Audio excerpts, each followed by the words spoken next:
Hello, welcome to another Eagle 6 Airsoft video. Today we're going to be testing a customer's build out to make sure it's all good before we post it out. And this is a Tokyo Marine Next Gen M4 CQB-R, the tan version with the tan furniture on it. It's got a level 3, a relatively sort of simple one, this one. So the level 3 is just our spring upgrade, the rebuild that we do, the Firefly hot rubber, the Prometheus flat nub, and the Type bore 603 barrel. So we've got that sort of equates to our level 3. The level 3s, those sort of ones are sort of designed that way so that you get the majority of the things that are visible to you in terms of sort of tangible gains, i.e. Faster speed to target, the ability to handle the heavier ammos. You can then now move up from like the 2s and the 2.5s up to the 2.8s, the 3s, the 3.2s, and send it there with a decent speed to target. Therefore you're tangibly seeing better accuracy, better range, and better groupings, which is the most things that people request. So that's why we've put them earlier. But technically speaking, the weakest points are gears on these, so technically in terms of longevity, there's always the chance that sort of when you go for those accuracy things over priority of say gears, that maybe it doesn't last long term and stuff. But in terms of what you see bang for buck, you get that because fixing the off chance that gears might break at some point, because obviously they're consumable items, is not as tangible in terms of what you see and what you get as is obviously say replacing a hot rubber or a power spring in here. So that's obviously the difficult thing with upgrades is what do you tangibly get, obviously I've seen a couple of posts recently, obviously, where people are asking about it. In fact, it's just a regular thing, so our upgrade's worth it. And obviously, it's only up to you guys to sort of decide if what you tangibly get. But that they wouldn't technically be an upgrade if they're not offering something different over the stock original parts, if you know what I mean, that are in there. In terms of, is it still a TM? Of course it's still a TM, so it's still to the TM specs, and as long as you're fitting parts that are equal to the TM spec in terms of sizing, and or adding to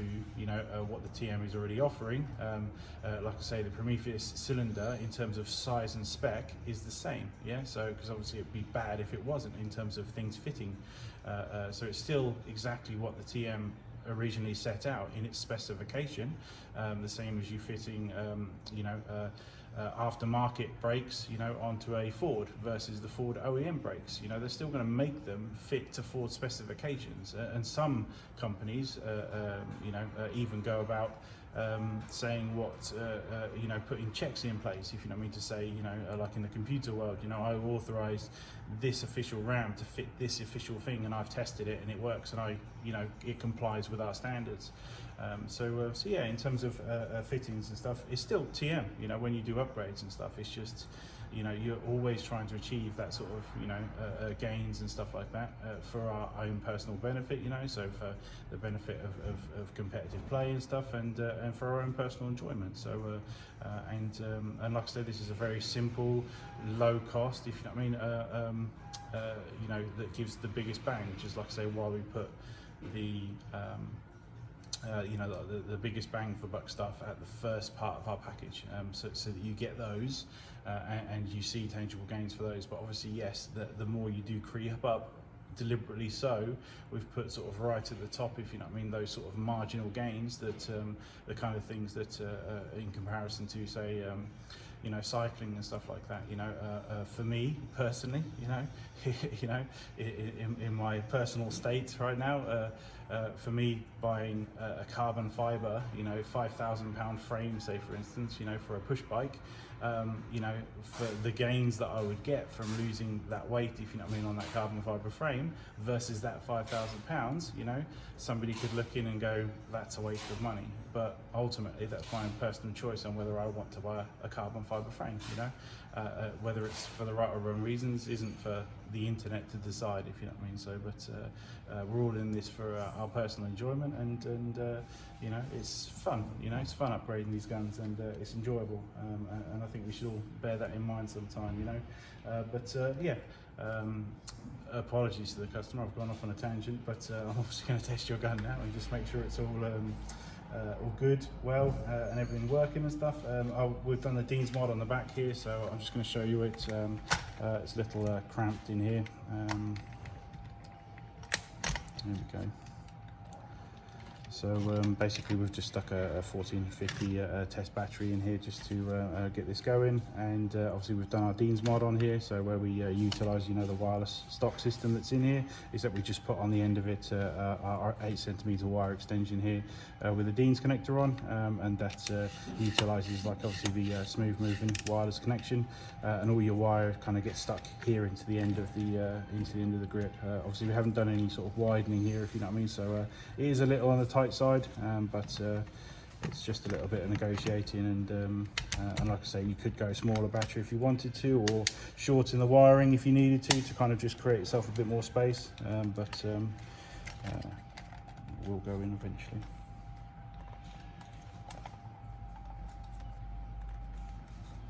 Okay. Just a matter of negotiating it. So yeah, so we'll give this a bit of a test now, a bit of a blast, and just make sure everything's good to go. So we went over the gun, just making sure everything's tight, and obviously we've done our rebuild, you know, where we seat all the bearings and polish all the gearbox and make sure everything's, you know, smooth moving as much as we can do, you know, as much as we can gain on a stock build, essentially. So, I mean, if our resimming means that you don't get a gearbox failure in terms of gears and stuff like that for, you know, a year, then brilliant, job done from our point of view, if you know what I mean.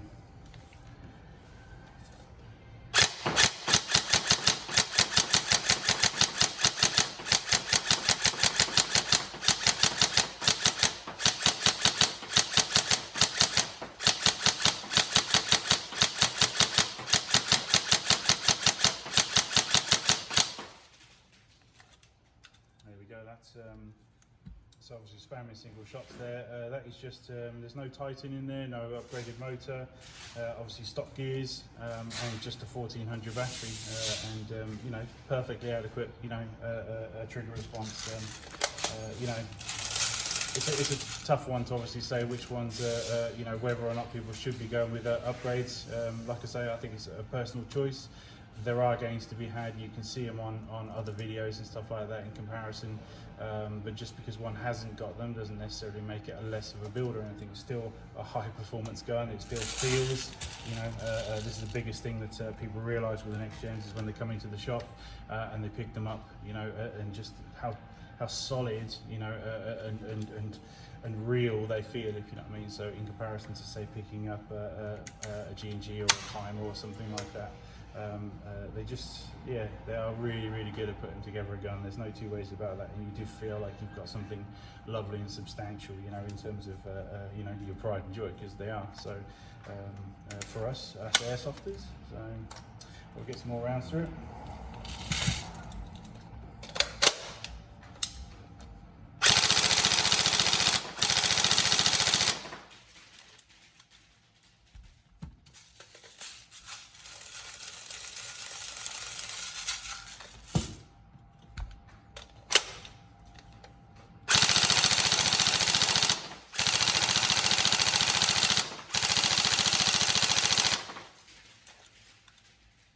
As you can see there, the yeah, rate of fire, perfectly good enough, fantastic even. So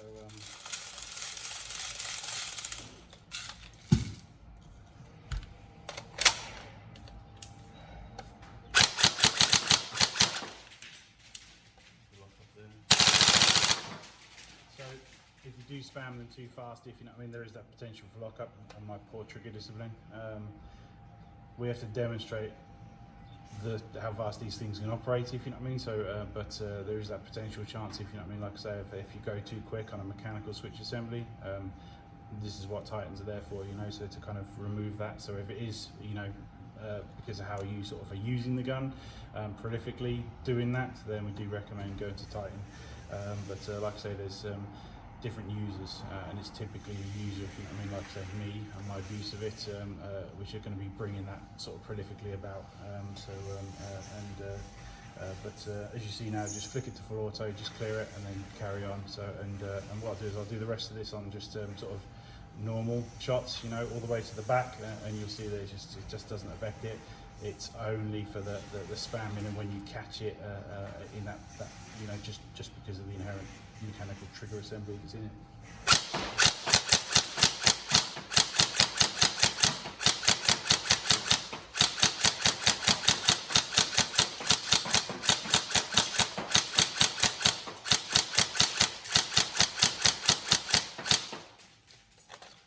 Slightly more dedicated pulls there, you know, really sort of thinking about what I'm actually doing rather than just, you know, just slamming the trigger and then it doesn't happen. So, but the problem obviously is you know, in combat, you know, in an airsoft game, you know, adrenaline's going, and you know, you're not really thinking about how is my trigger discipline, you know, because we're airsofters, you know, we sort of don't think about that sort of stuff.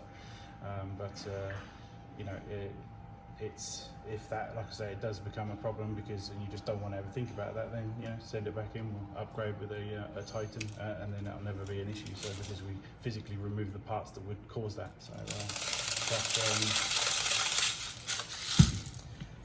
we'll carry on testing.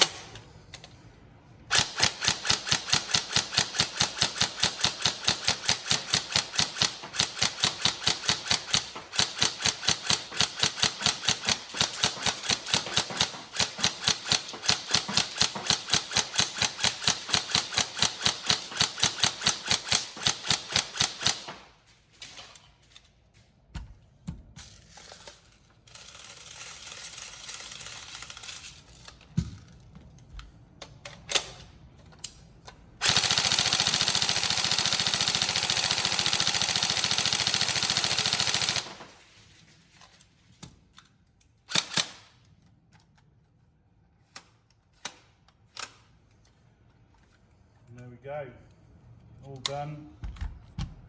Lots of rounds through it, give a nice little beast in, and yeah, all good, all good. Any problems, let us know, but otherwise we hope you enjoy your build and have lots of fun with it.